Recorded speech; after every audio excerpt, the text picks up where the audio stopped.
Hey guys, this is Saul here again, and I am currently playing a very scary game. I decided that since it's getting near the end of October, it's probably time to find a good scary game to play right around the Halloween season. So my recommendation to you is definitely going to be last year's Amnesia: The Dark Descent. And this is probably one of the scariest games I've ever played, and to be quite honest, I think you can go through about 2 hours of the game without even seeing any sort of monsters or anything that goes bump in the night, and it will still freak the shit out of you for a while. So I definitely think this is a great game for anyone who likes a good scare in a game, which you know, like your Resident Evil or something like that. This game just really trumps those games by a long shot. Right now, I'm going through this castle, this gigantic castle. There's kind of a backstory to it, and this is actually near the beginning of the game. Even in the beginning of the game, as you kind of walk through this castle, you'll hear crazy sounds. You won't really see too much weird stuff. Well, apparently I'm passing out right now. You won't see a lot of weird stuff in the beginning. But you'll notice things like, yeah, the chandelier moving, and you'll see wind blowing through the windows, and you'll see all sorts of weird, wacky stuff. And really, it's just kind of unnerving. Oh God, you know, the doors will open randomly, and you'll be like, "What is going on? I don't want to be here. Just get me out of this place." And as you go deeper and deeper into the game, you just basically encounter more and more crazy things. Whoa, this was already unnerving when I went in here. Now all the lights are off. So if you're in the darkness for too long, there's sort of a weird strategy to this game. Later in the game, there are monsters, and they can kill you pretty easily. They won't see you very well if you're just hiding in the dark somewhere. So one strategy is to just kind of hide out in like a place like this. You can kind of tell when you're in the dark, because everything kind of glows this purplish hue, and you can see very easily in the dark when you're concealed in it. But the flip side to that, though, is that you become more insane as you are in the dark, and also as you see more crazy things. So you have to always watch your insanity meter, or it's sort of an insanity meter. It's just sort of a picture of your brain. Let's see if I can pull that up real quick here. So if I'm hovering over my brain here, you can see that there is a sanity check here, and right now I just have a slight headache, so that's not so bad. Later on, it'll seem like I'm just getting crazier and crazier. Health is represented by your heart, obviously, and it says all is good right here. I can also come in to see like how many tinder boxes I have left. Those are used to light some candles, just to get some light going. Also used, well, that's all that's used for, but there's also an oil thing here. You can use that to power your lantern, which you'll get later in the game. Hopefully I'm not going through most of this stuff or ruining it for you guys, because I really don't want to. It's a really great game. What is really just unnerving about it is how the environment of the game just is so well done compared to the scariness of the monsters, which is really just icing on top of the cake. When really you're just already pretty. You're already pretty You're already pretty unnerved by just the environment. I can hear something moving around.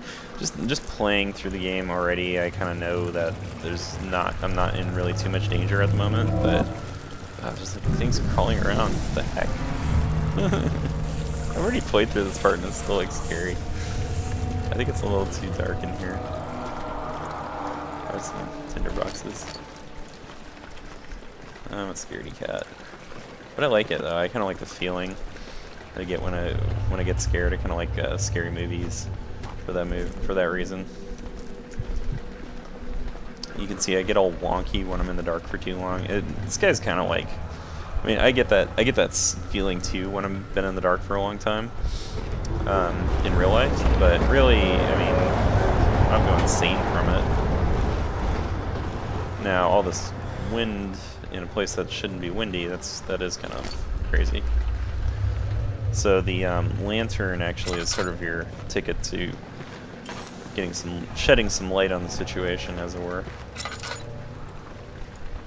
By the way, you can pick up pretty much anything in the game, throw it around. What was that? You can kind of interact with the world, and it's used in a lot of ways for solving puzzles and the like. One thing that's kind of weird is you don't open doors in the traditional way. You don't just click on the door. You have to manually use your mouse to open it. So I hold down the left mouse button, and then I have to drag my mouse out to open the door. So it just gives a little bit of an interaction feel to it, which can be a little crazy too, because if you're trying to hold a door shut, you can kind of like hold it with your mouse and then just like hold it down as maybe if something's trying to open it up. It's sort of a crazy feeling, actually.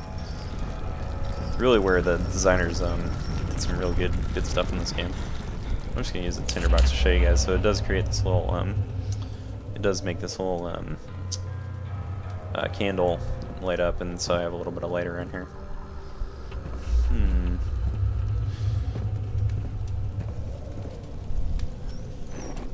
Useless.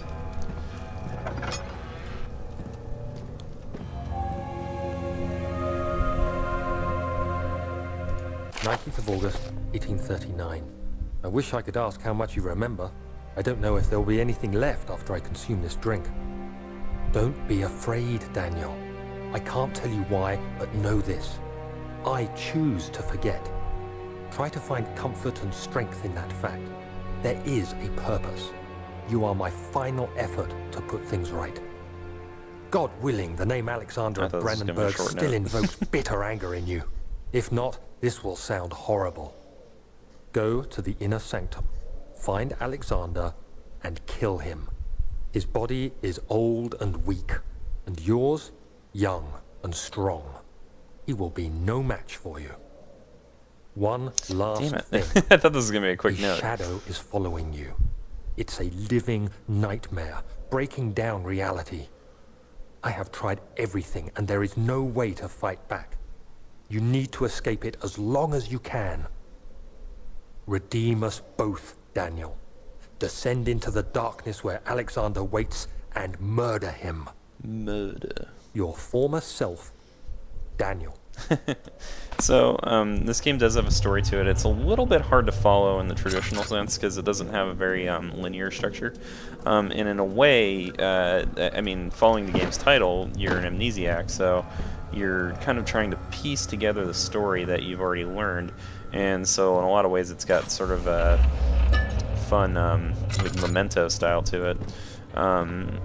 Very unique in storytelling, and I just don't see that very often. So I can definitely recommend it for that reason. If only for that reason, I suppose. There we go.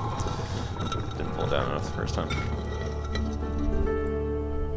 So as you solve puzzles too, your sanity kind of gets in check too, which is nice. Sort of a nice way of telling you, okay, yeah, you're actually progressing through the game, and it'll give you little audio cues to be like, oh, okay, yeah, you did something right on this part. But getting back to the story though, it is kind of an interesting tale. I like the idea that you've sort of imprisoned yourself. Or not imprisoned yourself, but you made yourself an amnesiac, and it's sort of like, you know, like why? Alexander, is it inside the castle? In a manner of speaking. Oh. Come, bring the lamp.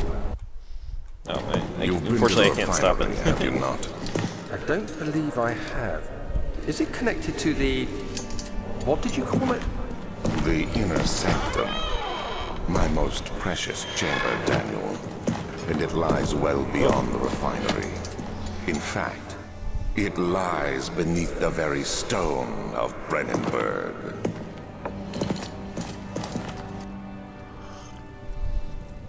Sip my tea here. I don't have any homebrew at the moment. Tough and pliant. can't be torn by hand or tools. This is that was sort of a really good example of how the story is structured. So as you work your way through the game, you'll sort of remember things and like little bits and pieces of the story, and from that, it's actually kind of an interesting idea. I really like the way that it comes together, and the reading of notes is actually really fun, just because you don't have to read them necessarily. It sort of lets you read them while it talks to you, and I think that's actually a very good. That's actually a very I want to just say a mark of quality for a game, because typically they just have some author like type it all up, and they don't really care about the about what's actually described in these games, but. Yeah, it's kind of nice to just go the extra mile here and actually get some voice actors to do all the little bit parts and stuff. Some of these paintings, by the way, kind of freak me out in weird ways. You'll kind of see that if you play this game. But I would be inclined to say that's just some of the weird things that you see around the castle that I think are not supposed to be scary, are actually kind of like weird and disheartening. Whoa! And there's this weird shit that like keeps growing on all the on the castle, and at one point it like practically starts destroying you so badly that like you almost die from it. So it's something to look out for. Oh, that was crazy. Anyway, not to get too far into this game or really show you guys all the. I don't want to ruin a lot of it for you, because it is a puzzle game. But I mean, all I really did so far was pull a lever. That's pretty much the extent of the puzzles I've solved so far. But they do get a lot more complicated. There's even some very Myst-like puzzles where you have to pick up some things and, you know, allocate them in the slots. I don't think there's really any note-taking necessarily, and there rarely is in this day and age. But there is like you'll record the notes as you pull up notes, like the ones that I pulled up earlier. And so you'll have to use that information. So there is a lot of there's a bit of an element of puzzles and all that, but it's not. I don't want to say it's like the main focus of the game, though. The main focus is really just to scare you and kind of to keep you frightened. And on the parts with the monsters, that's when the game really starts to shine. And really, I think. With the game being so scary without them, and then like you throw those monsters in, it's like, ooh man, that's really, that just keeps you on your toes. And I really honestly cannot play this game for like more than an hour without just getting completely freaked out. Definitely need to play it with the lights off and the sound turned up as much as possible. So cool. That would be my big Halloween recommendation. Is Amnesia: The Dark Descent. If you haven't played it yet, go check it out. Have a good one, guys.